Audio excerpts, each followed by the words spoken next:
এই cinema 17 minute দৈর্ঘ্যের একটা সিনেমা, শুটের গল্পটা শুনতে চাই দুজনের কাছ থেকে। শুটিংয়ের গল্প আমরা 2 দিন শুটিং করেছি এটার। তো 2 দিন শুটিং করার জন্য প্রায় 2 সপ্তাহ বা থেকে 1 মাস থেকে 2 সপ্তাহ এরকম এবং আমি প্রি-প্রোডাকশন শুনেছি যে এটা নাকি নির্মাতার নিজের বাসাতেই Location ekdom total filmer location was my home where I live.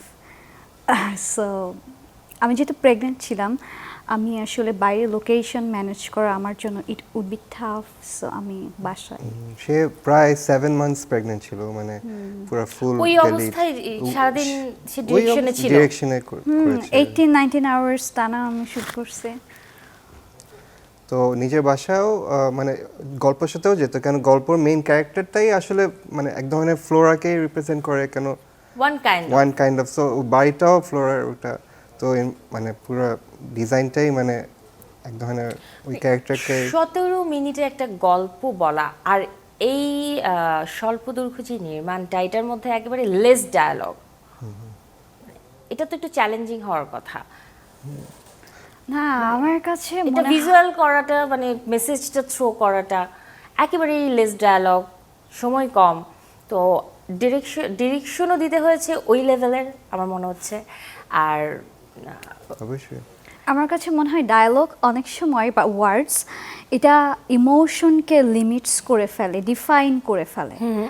But আমাদের ইন্টারনাল এক্সপিরিয়েন্স যেগুলো connected to body discomfort and heart, most of the time এগুলো আসলে ভার্বালাইজড করা যায় না কোনো ওয়ার্ড দিয়ে। It's just the feelings or the stillness or the silence, যেগুলো আমার মনে হয় এটা বেটার রিপ্রেজেন্ট করে। সেক্ষেত্রে তো নিশ্চয়ই সামির আহমেদকে অনেক ডিটেইলিং করতে হয়েছে ভিডিওগ্রাফির সময়, শুটের সময়। অবশ্যই। আপনি যদি এই এক্সপেরিয়েন্সটা শেয়ার করেন প্লিজ। আপনি কতদিন পর সিনেমাটোগ্রাফি করলেন? এই তোমার কাজটায় প্রায় অনেক বছর পরে করছি আসলে। আমি ইউজুয়ালি ডিরেকশন দিই বা এডিটিং করি, সিনেমাটোগ্রাফি কম করি, কিন্তু ওর কাজে রিকোয়েস্ট করা হয়েছিল, সজীবও ছিল, তো সিনেমাটোগ্রাফি করছি। আর বেসিক্যালি ডায়লগ যদি কম থাকে তার মানে হলো স্টোরিটা রান করতে হবে ভিজুয়ালি, মানে অডিও না। ডায়লগ তো অডিওতে শুনি আমরা, তো ওইটাও ড্রাইভ করে একটা গল্পকে। তো যখন ডায়লগ কম তখন ভিজুয়ালটাকে আরও প্রমিনেন্ট হতে হবে, আরও অনেক স্ট্রঙ্গার হতে হবে।